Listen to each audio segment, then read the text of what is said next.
ಸ್ನೇಹಿತರೆ ನಮಸ್ಕಾರ. ಡಾಕ್ಟರ್ ಸಿದ್ದು ಅವರು KK ನ್ಯೂಸ್ ಕನ್ನಡ ಚಾನಲ್ ಅಂತ ಒಂದು ಒಳ್ಳೆ ಯೂಟ್ಯೂಬ್ ಚಾನಲ್ ಅವರು ಓಪನ್ ಮಾಡಿದ್ದಾರೆ. ಆ ಯೂಟ್ಯೂಬ್ ಚಾನಲ್ನ ವಿಶೇಷತೆ ಅಂತ ಹೇಳಿದ್ರೆ ಅದರಲ್ಲಿ ಕೇವಲ ಸಣ್ಣ ಮಕ್ಕಳು ದೊಡ್ಡವರು ಯಾವುದೇ ಒಂದು ವಯಸ್ಸಿನ ಅಂತರ ಇಲ್ಲದೆ ಹೆಚ್ಚು ನಮ್ಮ ಕನ್ನಡಕ್ಕೆ ಸಂಬಂಧಪಟ್ಟಿರುವಂತಹ ಕರೆಂಟ್ ಅಫೇರ್ಸ್ ಎಲ್ಲ ಮಾಹಿತಿ ಸಿಗ್ತಾ ಇದೆ.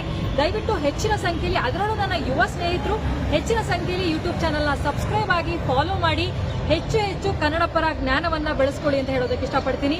ನಾನು ನಿಮ್ಮ ನಿರೂಪಕಿ. ನನ್ನ ಹೆಸರು ಕುಮಾರಿ ಏಕದಂತ ಸೂರ್ಯವಂಶಿ. ತಂದೆ ಜಗದೇವ್ ಸೂರ್ಯವಂಶಿ, ತಾಯಿ ಪ್ರತಿಭಾ ಸೂರ್ಯವಂಶಿ. ನಾನು 10ನೇ ತರಗತಿಯಲ್ಲಿ ಇಂಗ್ಲಿಷ್ ಮಾಧ್ಯಮದಲ್ಲಿ ಓದುತ್ತಿದ್ದೇನೆ. ನನ್ನ ಶಾಲೆ Shri BM Patil public school ಶಾಲೆ, ಸೋಲಾಪುರ ರಸ್ತೆ, ವಿಜಯಪುರ. ನಾನು ಬಸವ ಜಯಂತಿ ಉತ್ಸವ ನಿಮಿತ್ತವಾಗಿ ವಿಶ್ವಗುರು ಬಸವಣ್ಣನವರ ಆಚಾರ ವಿಚಾರ ನುಡಿ ಕುರಿತು ಹೇಳುವ ಮತ್ತು ವಚನಗಳನ್ನು ಹಾಡುವುದರ ಮೂಲಕ ತಮ್ಮ ಮುಂದೆ ಸಾದರಪಡಿಸುತ್ತಿದ್ದೇನೆ. ಧನ್ಯವಾದಗಳು. ಬೆಳಗು. ಬಸವನೆಂದರೆ ಪ್ರಭೆ, ಬಸವನೆಂದರೆ ಬೆಳಗು. ಅಂತಹ ಮಹಾಮಹಿಮನನ್ನು ನೆನೆಯುವುದೇ ಪುಣ್ಯ. ಅಂತಹ ಮಹಾಮಹಿಮನನ್ನು ಪಾದಾರವಿಂದಗಳಿಗೆ ನಮಿಸಿ ಆಗಮಿಸಿದ ಶರಣರಿಗೆಲ್ಲ ಶರಣೆಂದು ಮನಿದು ನನ್ನೆರಡು ಮಾತುಗಳನ್ನಾಡಲು ಪ್ರಾರಂಭಿಸುತ್ತೇನೆ. ಕನ್ನಡ ನಾಡಿನ ಇತಿಹಾಸ ಪುಟಗಳನ್ನು ತಿರುವಿ ಹಾಕಿದಾಗ ಅಲ್ಲಿ ಅನೇಕ ಮಹಾಪುರುಷರು ಗೋಚರಿಸುತ್ತಾರೆ. ಸಂತರು, ಜ್ಞಾನಿಗಳು, ಕವಿಗಳು, ಕಲಾವಿದರು, ಸಮಾಜ ಸುಧಾರಕರು, ವೀರರು, ದಾರ್ಶನಿಕರು ಒಂದಲ್ಲ ಎರಡಲ್ಲ 10 ಕ್ಷೇತ್ರಗಳಲ್ಲಿ ಸೇವೆಗೈದು ನಾಡಿನ ಜನತೆಗಾಗಿ ತಮ್ಮನ್ನು ತಾವು ಅರ್ಪಿಸಿಕೊಂಡು ಅಮರರಾಗಿರುವವರು ಅನೇಕ ಜನರಿದ್ದಾರೆ. ವಾಸ್ತವವಾಗಿ ನೋಡಿದರೆ ಇಂತಹ ಇತಿಹಾಸವೇ ಕನ್ನಡ ನಾಡಿನ ಇತಿಹಾಸ. ಆ ಮಹನೀಯರ ಸಾಲಿನಲ್ಲಿ 12ನೆಯ ಆಗಿ ಹೋದ ಬಸವಣ್ಣನವರ ಹೆಸರು ಧ್ರುವತಾರೆಯಂತಿದೆ. ಅಂದು ಜನರಲ್ಲಿ ಮೂಢನಂಬಿಕೆಗಳು, ಕಂದಾಚಾರಗಳು, ಅಂಧಶ್ರದ್ಧೆಗಳು ತಾಂಡವವಾಡುತ್ತಿದ್ದವು. ಪ್ರಾಣಿ ಬಲಿ, ನರಬಲಿ, ಮೇಲು ಕೀಳೆಂಬ ಭಾವನೆಗಳಿಂದ ಸಮಾಜ ಕೂಡಿತು. ಜನರು ಅಂಧಕಾರದಲ್ಲಿ ಮುಳುಗಿದ್ದರು. ಇಂತಹ ಸಮಯದಲ್ಲಿಯೇ ಬಸವಣ್ಣನವರು ಉದಯಿಸಿದರು. ಬಸವಣ್ಣನವರು ಅಲ್ಲಮ ಪ್ರಭುದೇವ, ಚೆನ್ನಬಸವಣ್ಣ, ಅಕ್ಕ ಮಹಾದೇವಿ, ಸಿದ್ದರಾಮ, ಹಡಪದ ಅಪ್ಪನ ಮೊದಲಾದ 770 ಗಣಗಳು ಸಮೂಹದಲ್ಲಿ ಕಲ್ಯಾಣದಲ್ಲಿ ಅನುಭವ ಮಂಟಪವನ್ನು ಸ್ಥಾಪಿಸಿ ಲೋಕದ ಬೆಳಕಿಗೆ ಕಾರಣೀಭೂತರಾದರು. ಬಸವಣ್ಣನವರು ನಡೆನುಡಿಗಳಲ್ಲಿ ಅವರ ಸಂದೇಶವೇನು ಎಂದು ಆಲೋಚಿಸಿದಾಗ ಅವರ ಪ್ರತಿಯೊಂದು ವಚನವು ನಮಗೆ ಉತ್ತರವನ್ನು ನೀಡುತ್ತದೆ. ವಚನಗಳು ಅನೇಕ ವಿಷಯಗಳಲ್ಲಿ ಬೆಳಕನ್ನು ಚೆಲ್ಲುತ್ತವೆ. ಬಸವಣ್ಣನವರ ವಿಶೇಷವೇನೆಂದರೆ ಅವರು ನುಡಿದಂತೆ ನಡೆದರು, ನಡೆದಂತೆ ನುಡಿದು ತೋರಿಸಿದರು. ನುಡಿದಂತೆ ನಡೆ, ಇದೇ ಜನ್ಮ ಕಡೆ. ನುಡಿಯಲ್ಲಿ ಎಚ್ಚೆತ್ತು, ನಡೆಯಲ್ಲಿ ತಪ್ಪಿದಡೆ ಹಿಡಿದಿದ್ರ ಲಿಂಗ ಘಟಸರ್ಪವೆನ್ನುತ್ತಾರೆ. ಅವರು ನಡೆ ನುಡಿಗಳಲ್ಲಿ ಒಂದೇ ಭಾವವನ್ನು ವ್ಯಕ್ತಪಡಿಸಿ ಆಚರಿಸಿ ನುಡಿಯಲು ಬೇಡ, ಕಳಬೇಡ, ಕೋಲಬೇಡ, ಹುಸಿಯ ನುಡಿಯಲು ಬೇಡ, ಮುನಿಯಬೇಡ, ಮುನಿಯಬೇಡ, ಮುನಿಯಬೇಡ, ಮುನಿಯಬೇಡ, ಕಳಬೇಡ, ಕೋಲಬೇಡ, ಹುಸಿಯ ನುಡಿಯಲು ಬೇಡ, ಕಳಬೇಡ, ಕೋಲಬೇಡ.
ಕುರಿತು ಬೋಧಿಸಿದರು.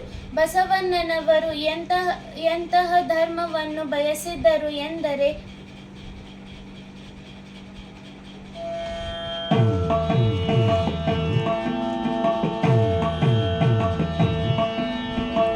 ದಯವೇ ಧರ್ಮದ ಮೂಲ ಕೈಯ, ದಯವೇ ಧರ್ಮದ ಮೂಲ ಕೈಯ, ದಯವಿಲ್ಲದೆ ಧರ್ಮ ಅದು ಯಾವುದಯ್ಯ, ದಯವಿಲ್ಲದೆ ಧರ್ಮ ಅದು ಯಾವುದಯ್ಯ, ದಯವೇ ಧರ್ಮದ ಮೂಲ ಕೈಯ, ದಯವೇ ಧರ್ಮದ ಮೂಲ ಕೈಯ, ದಯಬೇಕು ಸಕಲ ಪ್ರಾಣಿಗಳಲ್ಲಿಯೂ, ದಯಬೇಕು ಸಕಲ ಪ್ರಾಣಿಗಳಲ್ಲಿಯೂ, ದಯವೇ ಧರ್ಮದ ಮೂಲವಯ್ಯ, ದಯವೇ ಧರ್ಮದ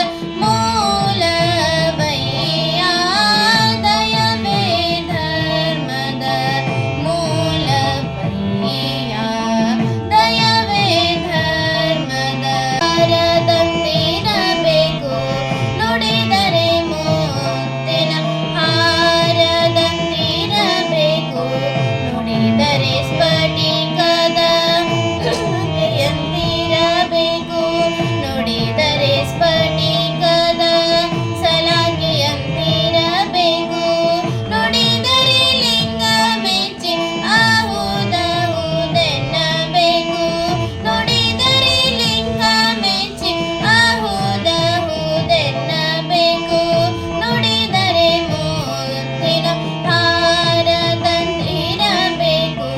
ನುಡಿದರೆ ಮುತ್ತಿನ ಹಾರದಂತಿರಬೇಕು, ನುಡಿಯೊಳಗಾಗಿ ನಡೆಯದಿದ್ದರೆ, ನುಡಿಯೊಳಗಾಗಿ ನಡೆಯದಿದ್ದರೆ, ಕೂಡಲ ಸಂಗಮ ದೇವಾನಯ್ಯ, ಕೂಡಲ ಸಂಗಮ ದೇವಾನಯ್ಯ, ದಯವೇ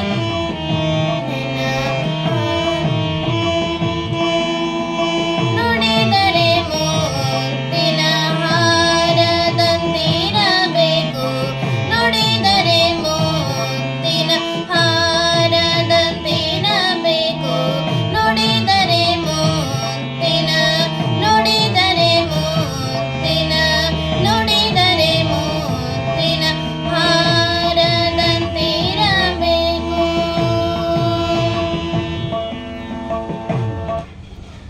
ಮನೆಗೆ ಬಂದವರನ್ನು ಏನು ಬಂದಿರಿ ಹದುಳವಿದ್ದೀರೆ ಎಂದು ಪ್ರೀತಿಯಿಂದ ಮಾತನಾಡಿಸಬೇಕು ಎಂದು ಹೇಳಿದ್ದಾರೆ. ಅವರು ಮನದ ಬಗೆಗೆ ಹೇಳುತ್ತಾ ವಿಷದ ಅಂಬಲಿಗಿಂತಲೂ ಧನದ ಮದವು ಅತಿ ಕೆಟ್ಟದ್ದು ಎಂದು ಹೇಳಿದ್ದಾರೆ. ಕುಲ ಮದ, ಧನಮದ, ಬಲಮದ ಮೊದಲಾದ ಅಷ್ಟಮದಗಳು ಸಾಧಕನ ಸಾಧನೆಗೆ ಅಡ್ಡಿ ಉಂಟು ಮಾಡುತ್ತವೆ ಎಂದು ಹೇಳಿದ್ದಾರೆ. ಅವರ ದೃಷ್ಟಿಯಲ್ಲಿ ಸ್ವರ್ಗ ನರಕಗಳ ಕಲ್ಪನೆ ಹೇಗಿತ್ತೆಂದರೆ, ಸತ್ಯ ನುಡಿಯುವುದೇ ಸ್ವರ್ಗಲೋಕ, ಮಿಥ್ಯವ ನುಡಿಯುವುದೇ ಮರ್ತ್ಯಲೋಕ. ಇದನ್ನು ಬಿಟ್ಟು ಬೇರೆಲ್ಲಿಯೂ ಲೋಕಗಳಿಲ್ಲವೆಂದು ಸ್ಪಷ್ಟಪಡಿಸಿದ್ದಾರೆ. ಬಸವಣ್ಣನವರು ತಮ್ಮನ್ನು ತಾವೇ ಸತ್ವ ಪರೀಕ್ಷೆಗೆ ಒಳಪಡಿಸಿಕೊಂಡು ನೊಂದು ಬೆಂದು ಅಪ್ಪಟ ಚಿನ್ನದಂತೆ ಮಹಾಮಹಿಮರಾದ ಡಾಂಬಿಕ ಭಕ್ತಿಯನ್ನು ಅವರು ತೀವ್ರವಾಗಿ ಖಂಡಿಸುತ್ತಾರೆ. ಯಾವುದೇ ಕಾರಣಕ್ಕೂ ಅನ್ಯಾಯದಿಂದ ಧನ ಸಂಪಾದನೆ ಮಾಡಬಾರದು. ಹಾಗೆ ಮಾಡಿದರೆ ಅದು ಪಾಪಿಯ ಧನವಾಗಿರುತ್ತದೆ. ನಾಯಿಯ ಮೊಲೆ ಹಾಲು ನಾಯಿಗಲ್ಲದೆ ಲಿಂಗ ಪೂಜೆಗೆ ಬರುವುದುಂಟೆ? ಅದೇ ರೀತಿಯಲ್ಲಿ ಅನ್ಯಾಯದಿಂದ ಸಂಪಾದನೆ ಮಾಡಿದ ಧನವು ಯಾವುದೇ ಸತ್ಕಾರಕ್ಕೆ ಸಲ್ಲುವುದಿಲ್ಲ ಎಂದು ಹೇಳಿದ್ದಾರೆ. ಬಸವಣ್ಣನವರು ಪ್ರಕಾರ ಭಕ್ತರಿಗೆ ಮೃದು ವಚನವಿರಬೇಕು, ವಿನಯವಿರಬೇಕು, ಸದಾಚಾರವಿರಬೇಕು. ಎನಗಿಂತ ಕಿರಿಯರಿಲ್ಲ, ಶಿವಭಕ್ತರಿಗಿಂತ ಹಿರಿಯರಿಲ್ಲ ಎಂದು ಸುಂದರವಾಗಿ ಹೇಳಿದ್ದಾರೆ.